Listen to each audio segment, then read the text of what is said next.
on, everybody? Man, Eric Wilson here for the Sports Arena.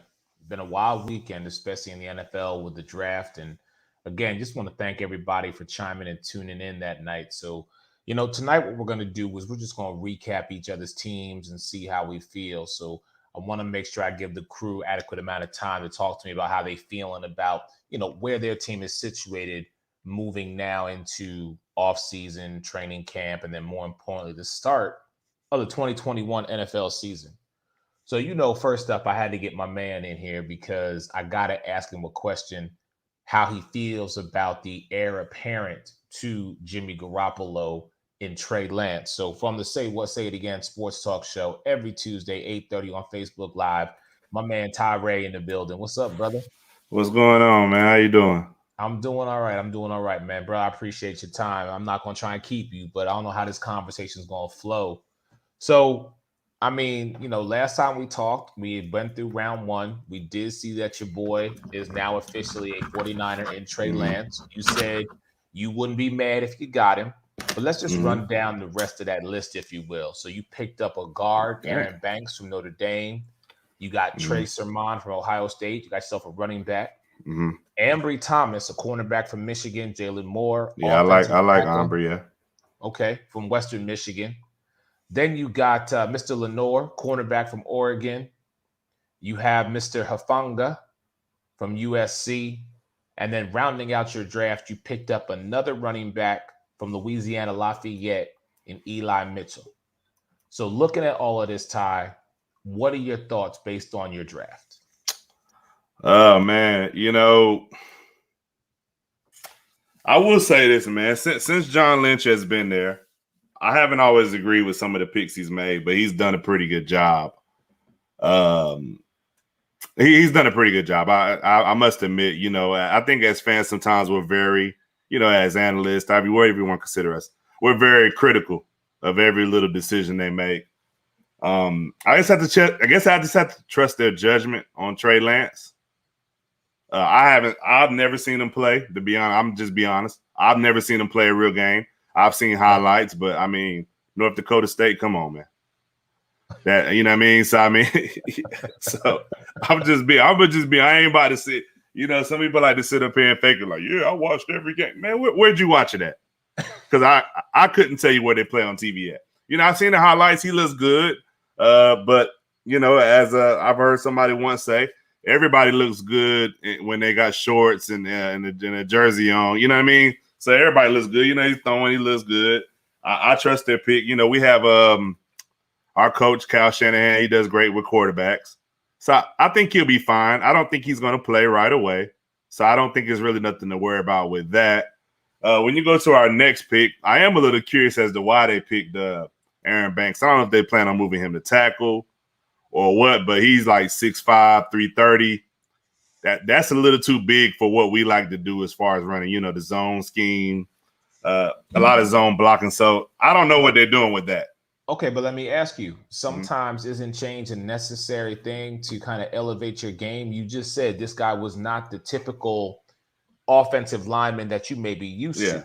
Now, if you position him differently and he can play either left or right side, depending on where he might lie. Well, shouldn't he know?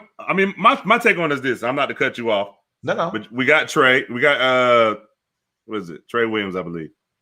Not Trey Williams, but we got our left tackle. We paid him handsomely. I think he might be the highest paid lineman in the NFL right now. Okay. A few years ago, I want to say 2 years ago, we got I don't know how to pronounce his name, McGillicuddy, whatever. But we got him to play right tackle. So maybe this guy's gonna be like a rotational piece. I get what you're saying because we have had some injuries at tackle. So I get exactly what you're saying. Go ahead. My fault. What was you about to say?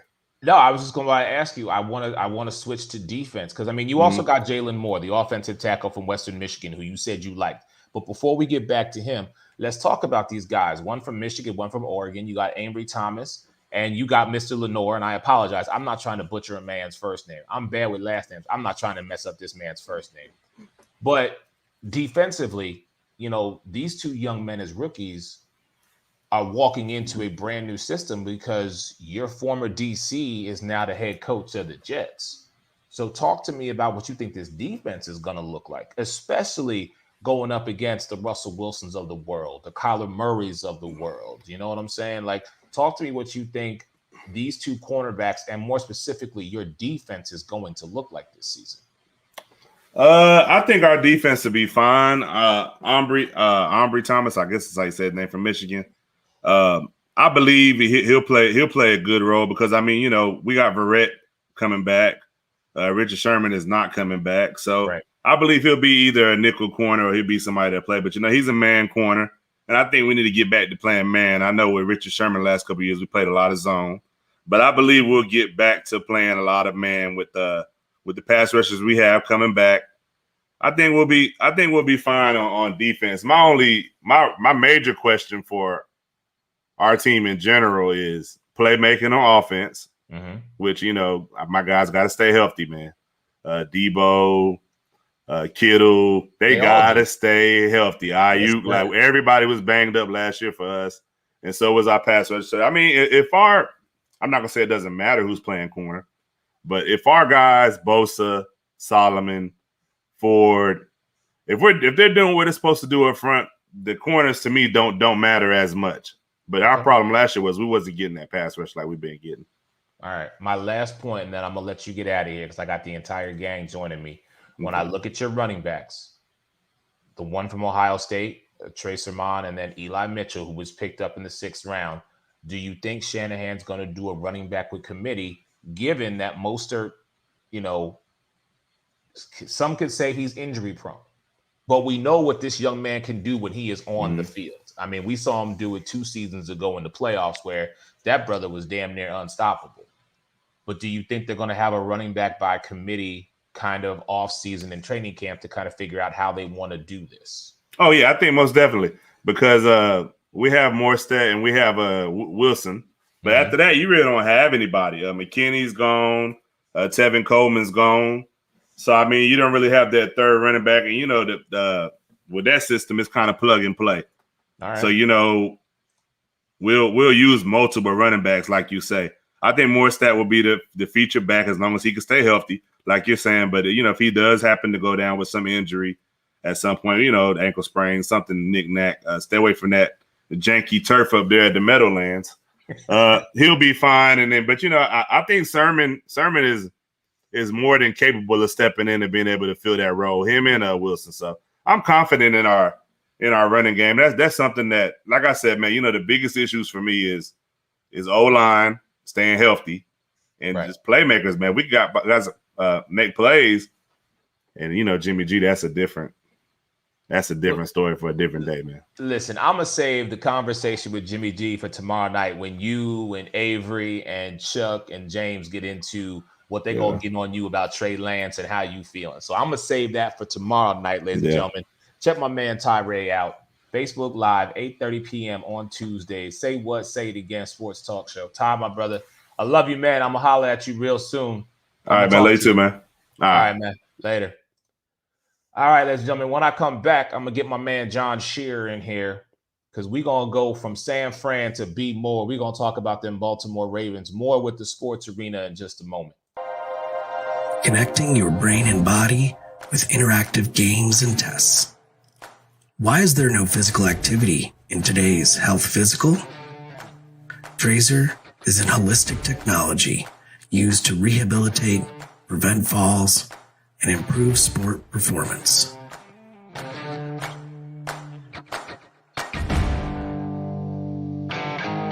Trazer reports provide you, your clinician, your physical therapist, or athletic trainer objective data to make decisions on your health and performance over time. Measure what matters to change your game. Take the Trazer Challenge. Confidence, growth, connected by Trazer.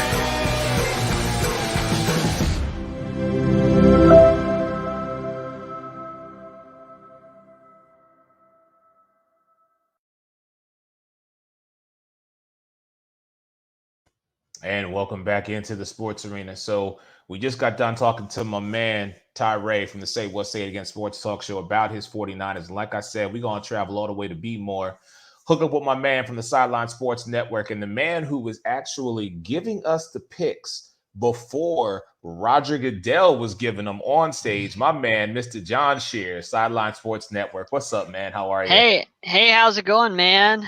I'm doing well. Appreciate your time, sir. So let's talk about your Ravens, my friend, because I'm sure you got a lot to say about this entire situation. But again, you took Mr. Bateman, your wide receiver, with your first pick, and then you came back up into the draft and got Odafe Oweh, the edge rusher from Penn State.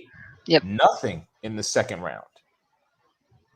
But then the third round, you got Ben Cleveland, the guard from Georgia, followed by Brandon Stevens, cornerback from Southern Methodist. I see that look on your face. What's going on, man? Talk to me about these couple of picks. I don't know if you saw. I didn't really know who Ben Cleveland was. Mm-hmm. So I was watching, like things happening with the draft. And then they showed Ben Cleveland. And have you ever seen Braun Strowman in WWE? I have seen Braun Strowman. Yes. This guy literally looks, with his body, he looks like Braun Strowman, pound for pound, like on the chest and everything, how he's built country strong. That's what this guy looks like. And I'm not going to lie, if I went up against this guy, like, I would not want to go up against this dude. He looks like he is straight country strong, Braun Strowman built. And if you have to go up against that as a defensive lineman, and this guy's like a third-round pick, Orlando Brown who? Because they got Orlando Brown the third round, couple, picks out of that. And then they get this guy, like Eric DeCosta, man. Like, this guy is the real deal. He's got to be the best GM in the NFL. I mean, he just keeps getting value picks from the bottom of the first round, bottom of the third round. He just swoops up guys that, Orlando Brown's out. Okay, we'll get this guy. Looks like Braun Strowman. All right. We need receivers. Rashad Bateman, Terrence Marshall, like, boom, Lamar Jackson, you got weapons right there. Like, this guy just keeps doing it, and it's like, how's Eric DeCosta do it? You know what? That's the difference, I think, between teams that are from the front office to the athletes on the field, to the players. You can definitely see that there's a cohesion, that there is a sense of, we are about putting the best product on the field, and it starts with our front office. So I definitely agree with you. His GM light is shining bright right now. And as Braun Strowman would say, I'm sure your man Ben Cleveland is ready to tell people, y'all about to get these hands. Like, if you haven't seen that guy, man, just like go on Twitter, not in a weird way, just go look at a picture of that dude. Oh yeah. My gosh. Yes. But anyway. No, rounding out your draft, you had Tylan Wallace from Oklahoma State, another wide receiver, Shaun Wade, cornerback from Ohio State, Dalen Hayes, another edge rusher from Notre Dame, and you finished up in the fifth round, Ben Mason, with a fullback from Michigan. So, John, talk to me about this. Talk to me about your draft as a whole and how you think the Ravens did. And more importantly, I know we're going to do our early bird prediction when the schedule comes out, probably next week or rightly thereafter. But just give me your thoughts on everything. Yeah, I think surprisingly they addressed the offense, which, you'd be surprised because look at the offense. They score at will for the most part. But went out and got Lamar Jackson weapons. They fixed the offensive line. Eric DeCosta did what he had to do. And a lot of times teams will just say, well, we got Lamar Jackson. We got a great offense. It's fine. Let's leave it alone. Let's address the defense. But no, good teams, great teams continue to work on, offenses or defenses that still are great, but you can always do better. You can always, add pieces to the team. And it's funny when you look at the Ravens, when they come up in the draft at 27, 20, whatever it is at the end of their rounds, you're sitting there at 21, you're like, man, we got to get this guy so the Baltimore Ravens don't take him. It's like, they're picking at the bottom of the draft and you're still scared of what they're doing. Like, that speaks volumes to what they do. You're not looking at, I don't know, you're not looking at the Giants at 11 when they were at 11 and like, oh man, we better take this guy because the Giants will. Not really, no. But the Ravens just continue to, no matter what round they're in, they just get value out of every pick. And it's a testament to that front office. So I got to ask you, John, and as best as possible, I'm going to need you to be unbiased here. I know there was a lot of talk when we were doing round one of the draft about how good Baltimore is, and just in fact that some of the moves made by other teams in your division truly helped you guys elevate yourself to being the top dog in the AFC North.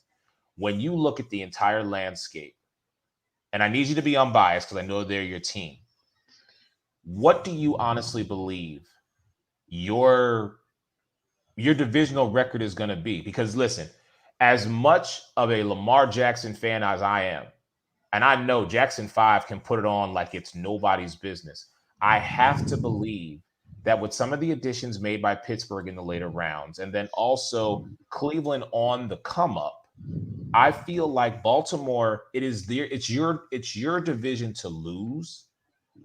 But what scares me about it is I want to see how Lamar Jackson, because we know he can do it in the regular season, I want to see him elevate to an AFC championship game. I want to see him elevate to a Super Bowl.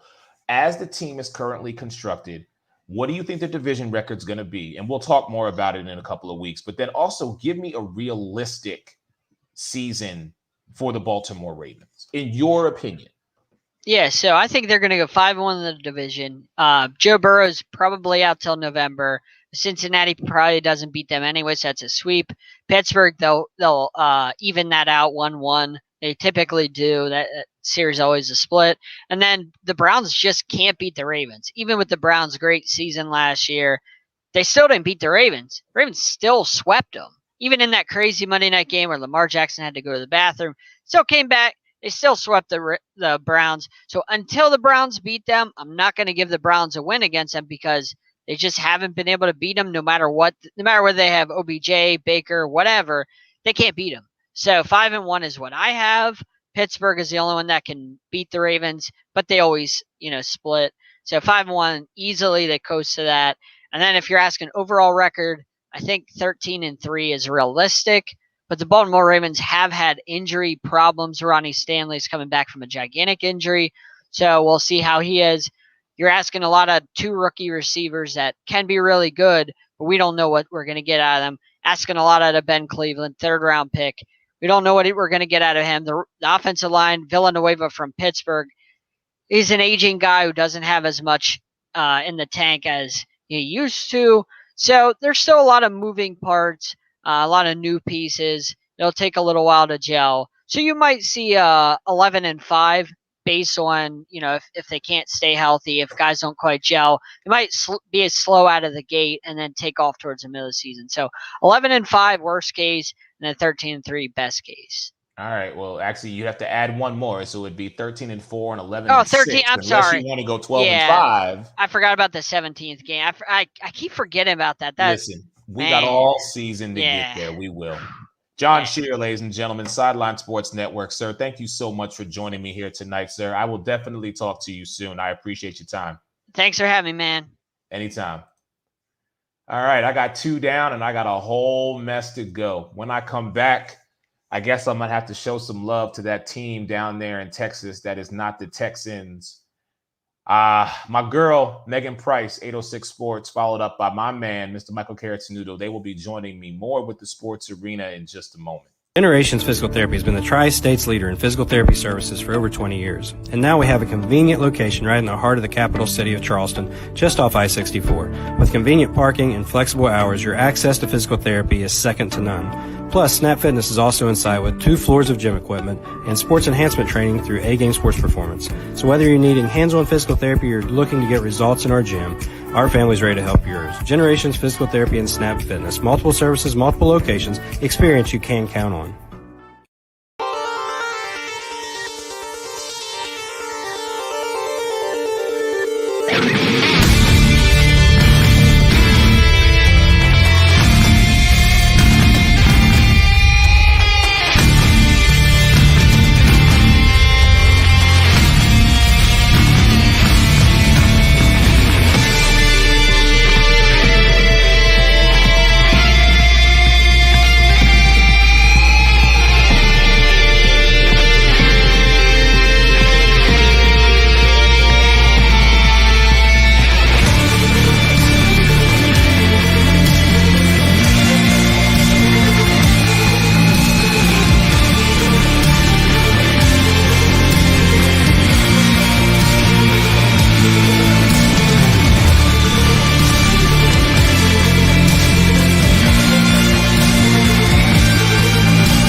And welcome back into the sports arena. Your man Eric Wilson here, doing a draft recap, if you will, with the crew that was with me from draft night round 1 that we did.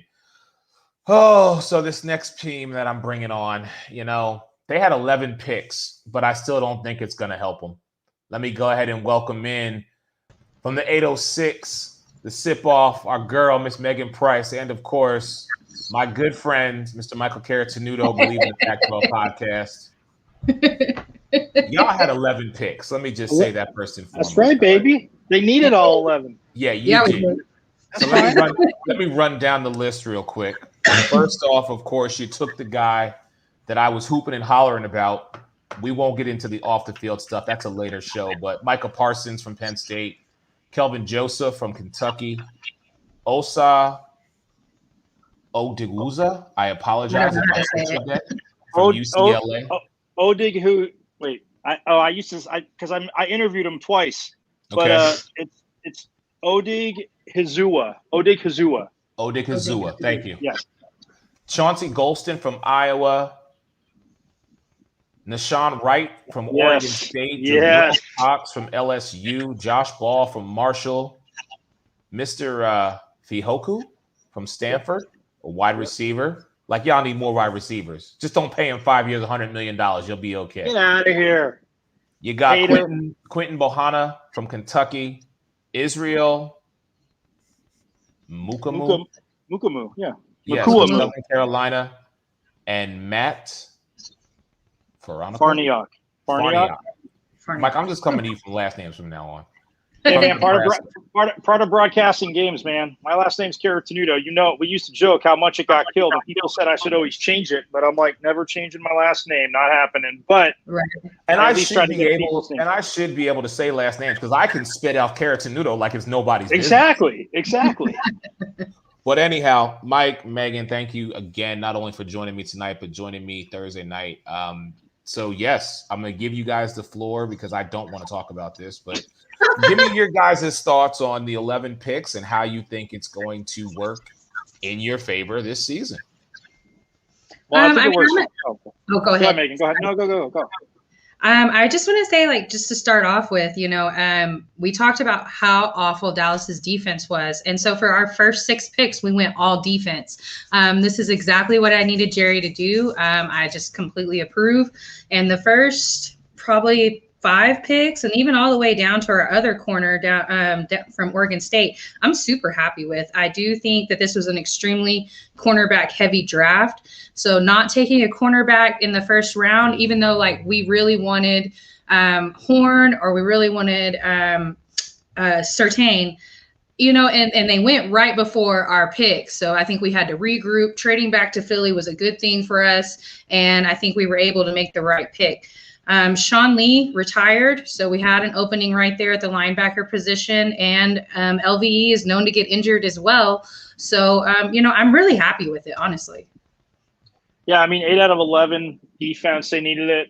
Getting Micah Parsons is huge. But, yeah, Nashawn Wright, Pac-12 homer or not, and that's what I always tease Alex, you need to wake up on Pac-12 teams because everybody – I go back last year to Justin Herbert. Everybody's overanalyzed him for coming back to school because the year before he probably would have been the number 1 pick, hands down.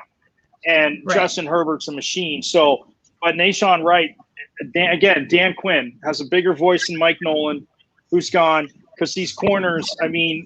What is it? Kelvin Joseph is the shortest because Wright's 6'4", and I want to say Mukumu from South Carolina isn't. He's like 6'3". Yeah, he's 6'4" as well. And granted, he was a late round pick, so he needs, I know there was his analysis, reading a lot of analysis, like his top end speed, and but he said he came with some big interceptions. But he has these long corners, like he had with, Richard Sherman and Brandon Browner, and you get a guy like Nashawn Wright. Yeah, Kelvin Joseph will probably be that starter on the other side of Diggs, but. Nashawn Wright's a guy that can come in there and play, and it would be interesting to me too if one of those guys maybe moved back to safety. I don't know. I think Nashawn Wright, he definitely has the upside and a little bit there to be a press corner. So that'll be interesting to see. But overall, yeah, I mean, getting Parsons, and I know Eric mentioned some of the off-field stuff that we were messaging about. But yeah, I mean, it's a solid draft. Even the kid, like I said, Simi Fehoko out of Stanford. I mean, he's a 6'4" receiver, and another target in the red zone obviously doesn't hurt. They didn't get the play out of the tight end last year. I know the injury crushed him, and now that Eric can't interrupt, it'll be nice when in June when they sign Zach Ertz. So that'll be really nice. See, why? I was trying to be nice. I was letting you have the floor. I was letting you and Megan do your thing, and you had to throw it in there. You just had to throw it in there. Oh, well, I didn't think you were going to interrupt. I was going to get Megan's take on that. But no, I love the defense, 8 out of 11. Jerry, Jabril Cox, he's interesting too. The kid from LSU, he transferred from, I think, North Dakota State or something like that, or North Dakota State. Yeah. He again, he could be that underneath cover guy at 6'3" and a linebacker with tight ends that can run. So, I mean, look, they had a revamp. There'll be speed bumps, but it can't get as bad. It can't be as ugly as it was for us last year, because that's one thing that, and Eric, I mean, we had this in common. Our defenses were just atrocious. So that's one thing we had to suffer through all year. Again, I'm not saying all these guys are going to be rookie of the year or all world, but with Dan Quinn there, it'll definitely improve the defense, especially when Micah Parsons wins defensive rookie of the year. Oh, Wow. Well, I'm really happy with the cornerback, our first cornerback pick that we took, Kelvin Joseph, as well. He does need some development, but I think Dan Quinn's the right guy for the job. I'm really excited about it. I think that was probably the best option that we could have gone with in round 2 as well. He needs to stop releasing albums, though. He's released I read that thing, 6 albums. Focus on football, damn it. You're not Shaq. Don't release albums. Hey, everybody's got to have a side hustle, Mike. Don't hate because everybody got a side hustle. Well, if you're not focused, then he better cut him after the season. I like Joseph. I mean, again, at 6 foot, again, his top end speed is great. He did definitely help the Kentucky secondary out. It's just, I know, even not just because of the albums, they were saying some focus stuff, but the way he played the few games that I saw him play this year at Kentucky, I mean, he's right there. But you get him and you get 2 rangy corners that Dan Quinn can coach up. And God, I'm so happy I can say Mike Nolan's name now because he's not there. Okay. Megan, hold on. Let me ask you, because I need to know from someone who can be unbiased, unlike Michael Caratini of Believe in Pac-12. What? Listen, Dak Prescott got his money, and we are all ecstatic that Dak got his money. Now with the pieces around him, not just on the offensive side, but also on the defensive side, is this truly, and I can't believe I'm about to say it, but let me just get it out, is this truly Dallas's division to lose? Division, yeah, absolutely. I think we can go 4-2 in the division. Unfortunately, I think the rest of our schedule, we have a really kind of a tough stretch. I think Carolina made some major moves in the draft. So we have a stretch where we play Carolina. Then a couple of games later, we play Arizona, Kansas City, Chargers, Minnesota. I'm not too worried about New Orleans just because we don't know what New Orleans is going to look like yet. Wait, Megan, how'd you get the schedule? The schedule don't come out to the 12th. Well, she's got the teams, just not the dates. Yeah, just not the dates. I was like, I'm like, Megan's read off this. I'm like, wait, we got exclusive stuff here tonight? No, not yet. Just the teams. So, I think that we're not too worried about. I could say maybe we could win New Orleans. As far as the division, though, the only games I got us losing to is Washington. Oh, so you're sweeping Philly. I'm sorry, you're sweeping Philly and you're sweeping New York. Yeah. Okay. Look, I think I'm gonna take you on that one, Megan. I'm gonna take you up on that one. Profile picture bet. They should sweep Philly and the Giants, but Washington, I think, and not just because they won it last year, there can be transition. It depends what they get at a quarterback, because look, that defense obviously didn't get any worse. So that defense is going to be nasty in Washington. I don't think they sweep them. I mean, I literally think this could actually be the year where the Cowboys, like you're saying, 4-2, and I'm saying they could be 3-3. They could split with everybody. I think everybody can seemingly split this year, because I know that again, a lot of people above my pay grade that are analysts, and like I said, I liked the Eagles' first pick, not even to pick on you, Eric. They love what the Eagles did. They exactly love what the Eagles did, getting the Heisman Trophy winner. And even though Hurts played with them when he was a freshman for a little bit, there's still some kind of familiarity there. Right. But I think each team defends their home. I think Washington, to me, with that defense, again, if you don't score on them, is that team that again, not saying they're going to put up 100 points on you either. So games with Washington, I think they have to keep close yet, depending on, again, how Fitzpatrick plays, and if he plays his, Eric, 6 or 7 standard games and does pretty good, but then Heineke might come in. Again, I know there's no film on Heineke, and we talked about that draft night, but again, he did play very well, film or not. Like, they weren't making plays against him. Their defense is going to keep him in just about every game. Yeah, they'll probably have a clunker here or there, but yeah, I mean, long story short, too late. But I think division-wise, it could be 3-3. If it were to be, I just don't see anybody really sweeping anybody. And just because the division always seems to do that, unless there's somebody that comes into the season with, players back, had a late round draft pick, they were in the championship game or the Super Bowl. Right. But I mean, and again, I see it being 3-3, maybe 4-2. But I don't see anybody going like 5-1 or 6-0 in the division. Well, no, I wasn't saying that. I was just curious, and I needed Megan, because you and I will always go back and forth and say, "Listen, you're sweeping Philly. I'm going to say we're sweeping Dallas." So Megan can at least be impartial in this. True. Well, okay, I could do 3-3, and I'll give Philly 1 because I like Hurts and I like what y'all did in the draft. New York's not beating us. It's not happening. Wow. I mean, I like to say no. She said, "Well, Jason, Megan, you got either a hater or a fan, but Mr. Anthony Brown is sitting here saying they will not sweep." Well, it's my co-host. It's my co-host actually from the Sip Off, so of course he's gonna say that. But I'm sorry, Anthony, it's not happening. Giants did get done wrong by Philly, but the it's draft, cool. y'all's draft was awful. All right. Well, look, once the season starts, I mean, look, you get Saquon Barkley back, and he's healthy. And look, Jason Garrett can't even ruin that, although the only way he will ruin it is when he passes the ball too much. So that's the thing. I mean, I like the Giants' first-round pick in Tony too, and I know, John was picking on it. Again, Tony had a big year playing with Kyle Pitts, but there's not too many guys that stayed with Tony. Again, you give Jones another weapon, and I'm sure Garrett was probably pushing for that. But at the same time, yeah, I mean, they might not sweep the Giants, but yeah, to your co-host, there's no way the Giants are sweeping the Cowboys. That is not going to happen. No, it's not happening. But also, I have no faith in Danny Dimes whatsoever. He's Danny and some change. He's there. Wow. Wow. Okay. He's I appreciate that, but I do. It was. I said it. Remember, I said it. No, that was 3 years ago. But I was on draft night. I said that he was actually a better pick, and not because of my hate for Ohio State, but then Dwayne Haskins. I just didn't think Haskins did enough, and he had a lot around him. And everybody said, "Oh, Dimes played at Duke." I'm like, so he's smarter than 90% of the people in the draft. Right. It's like when somebody comes out of Stanford, they're smarter, or Vanderbilt, whatever. They're smarter than 90% of the people in the draft. Not just because they weren't just book smart, like the third dimensional thinking at Ivy League schools. They're smarter, so that's fine. But I said it was a better pick, and everybody was ripping on him. And then when he came in, and yeah, he threw some picks, but you saw the legs. You saw when they protected him, and he was upright. He threw some picks. It was tough.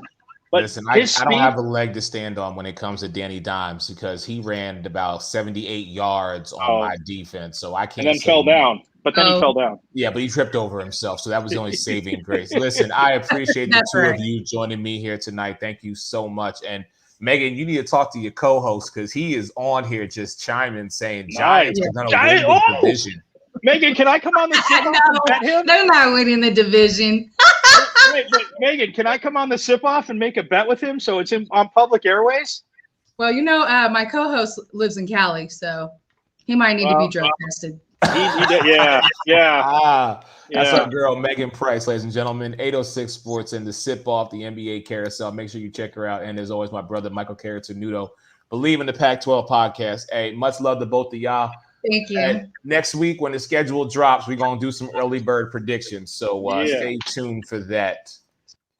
Ladies and gentlemen, I'm going to take one more break. But when I come back, you know I have to get the brother in here because he's got not one, not two, but three teams to talk about. More with your man Eric Wilson and my boy Alex Fleming. When the Sports Arena returns, we'll be back in a moment.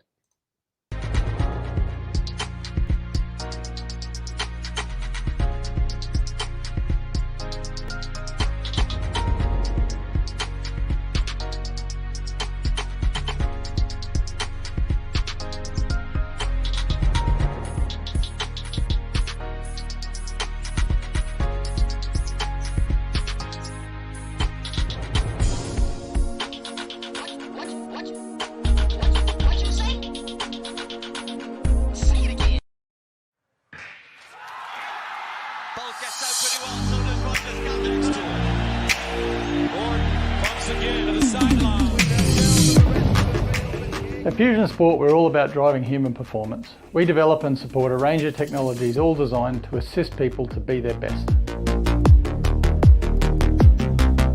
Smarterbase is used by hundreds of elite sporting organisations across the globe, and more recently has been used by the military and performing arts as well. Our Smarterbase technology has at the heart of it an integrated and connected philosophy. What's different about Smarterbase is that it's truly flexible and self-engineerable. That really puts the power into our customers' hands, and it allows them to use it in unique ways that perhaps we haven't even thought of. The rest of the field, but here comes Jimmy Stone.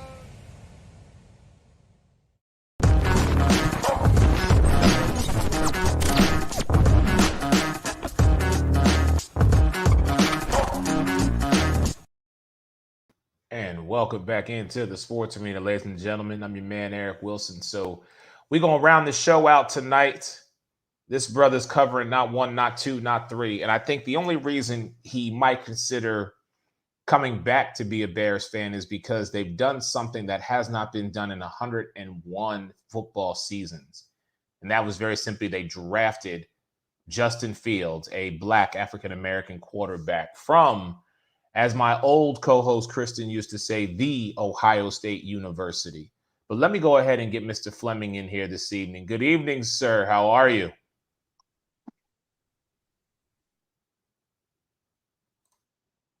Nope, you are muted, sir. I can't hear you. See how much that sucks being muted? No, not really. Yeah, it does. Especially when you're trying to talk to people. Especially those who don't get hats when they're selected number 32 in Joe Tryon, who's from Seattle and was never really a Brady fan. All right, well, you're a little ahead of your time, but we will get to Tampa Bay. Let's start with the Chicago Bears because, as I said, history was made. But I want to talk to you about this draft. Even though you are not a fan of them currently, it is your hometown, and they did create history. But rounding out that draft, you've got Tevin Jenkins, an offensive tackle from Oklahoma State, Larry I can go through all from Missouri. Mr. Wilson. Sure. I'm not any of your other guests. I think you know I do my homework. I can speak about each and every one of the players in the draft, from Chicago to Jacksonville to Tampa. I don't need kid gloves. Let's do this. All right, then give me your thoughts on Chicago's draft then. Thank you. Justin Fields, excellent pocket passer, dual threat quarterback, ran for 874 yards in his 2 seasons at Ohio State. How the hell he couldn't beat out Jake Fromm from Georgia, I have no idea. He balled 2019 with 41 touchdowns and 3 interceptions. 2020, he had 22 touchdowns and 6 interceptions. But those who don't know how to count right, that's 63 touchdowns to 9 interceptions, 7-1. Yet somehow, some way, Ohio State doesn't produce good quarterbacks. You know, before Deshaun Watson, they said the exact same thing. Then all of a sudden, you got sunshine. Tevin Jenkins, Oklahoma State, bully. I love him. If you looked at the Windy City Cowboy, you would see that he only allowed 2 sacks his collegiate career. He's not giving up that smoke. He's trying to hurt you. And he's a bit of a thinker. If you see the size of those glasses, yeah, that's a smart guy.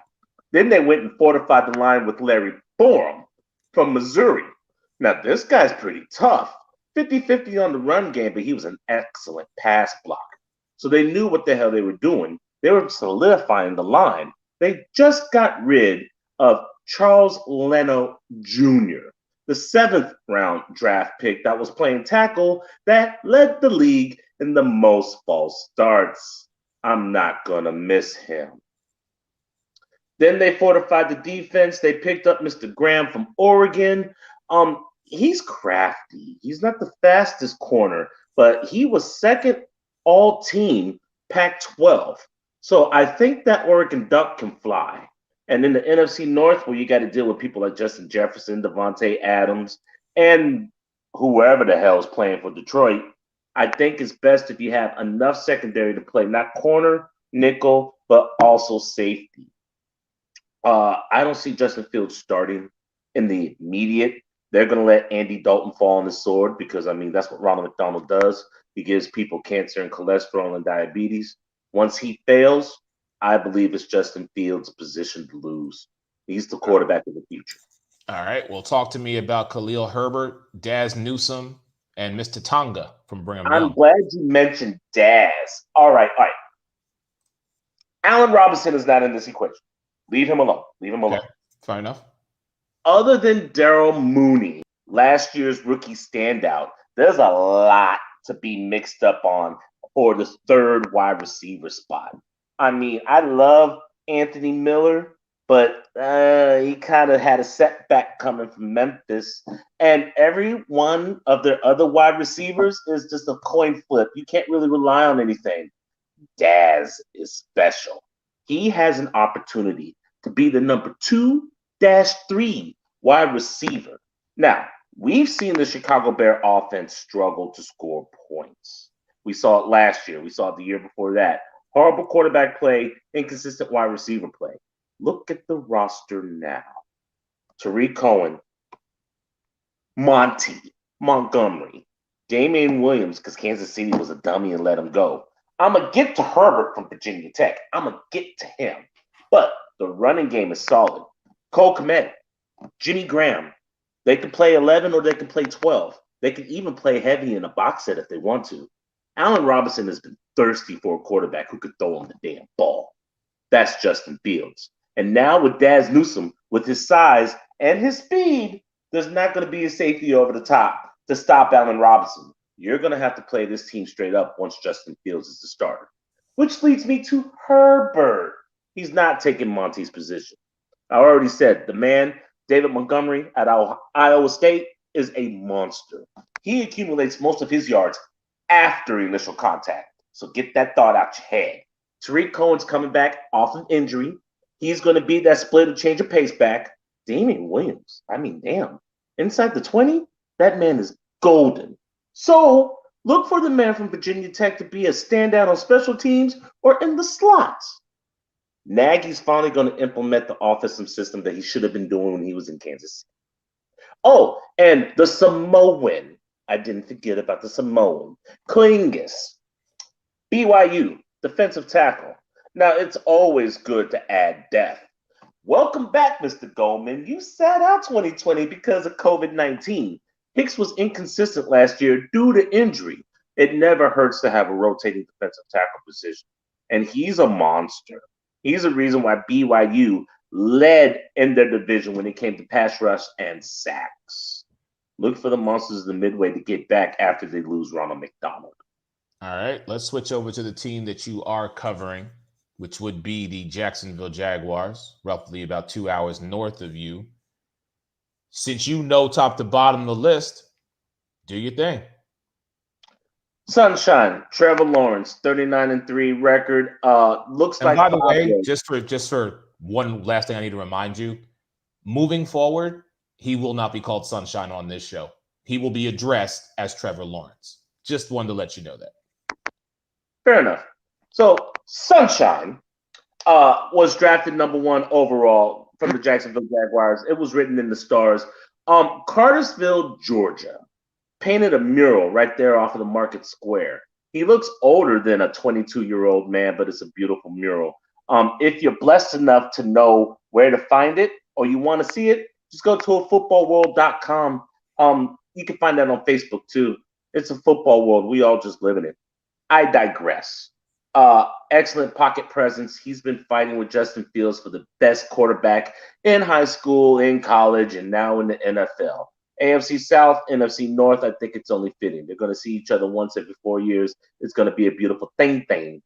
Speaking of thing, I'm mad that James Robinson is no longer the feature back, because when you pick up Travis Etienne from Clemson, you know your snaps are going to decrease. Now, even though Etienne does have the capability to move into the slot, I believe Etienne is going to be the starter and James Robinson is going to be the change of pace back or the goal line back. Now, I love James Robinson.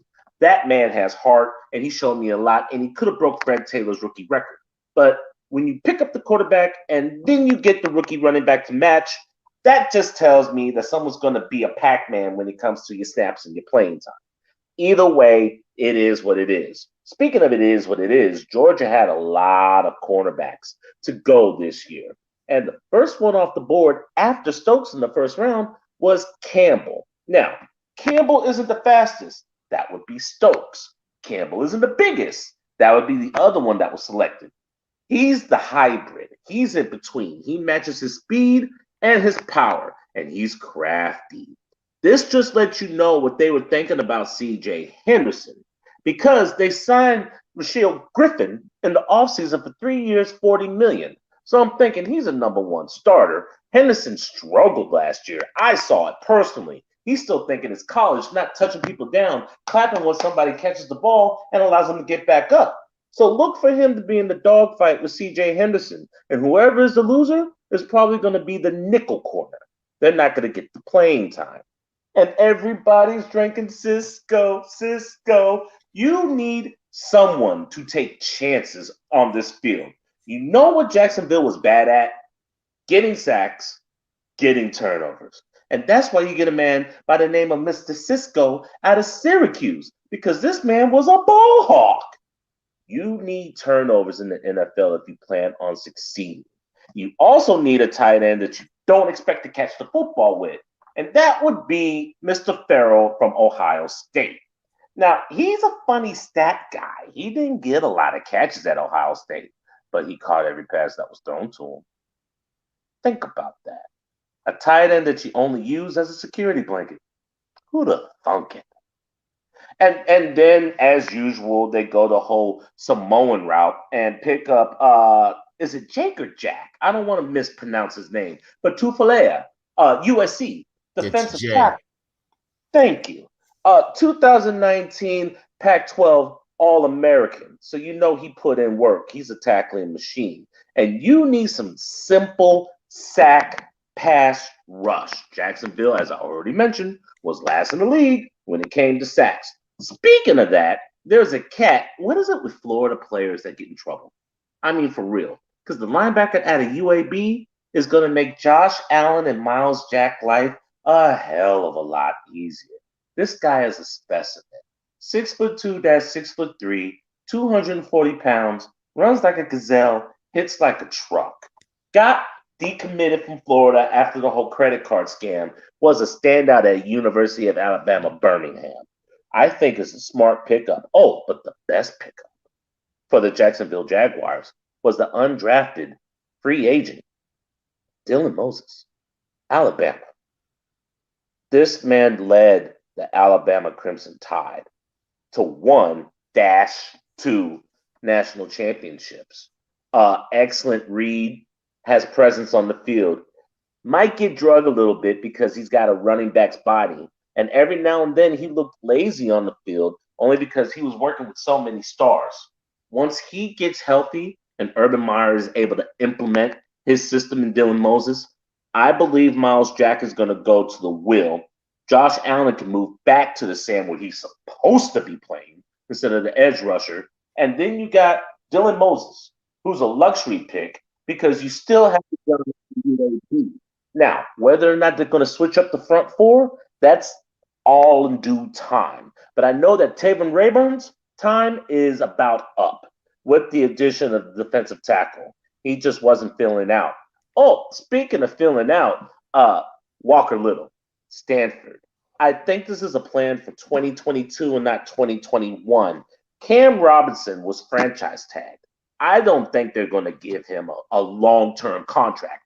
Or you have to look at the other Florida Gator in Jawan Taylor. And if he struggles, either they move him to guard or they say bye-bye Felicia and they keep Walker Little. Stanford's Walker Little didn't like people touching Davis Mills. He was very protective of his quarterback. So expect that man Walker Little to protect Sunshine's back.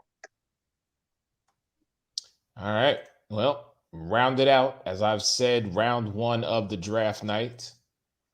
Let's talk about the reigning, defending, undisputed Super Bowl 55. Fire the cannons because they are all the way live. Tampa Bay Buccaneers, a team that truly, in my opinion, didn't really need to do much.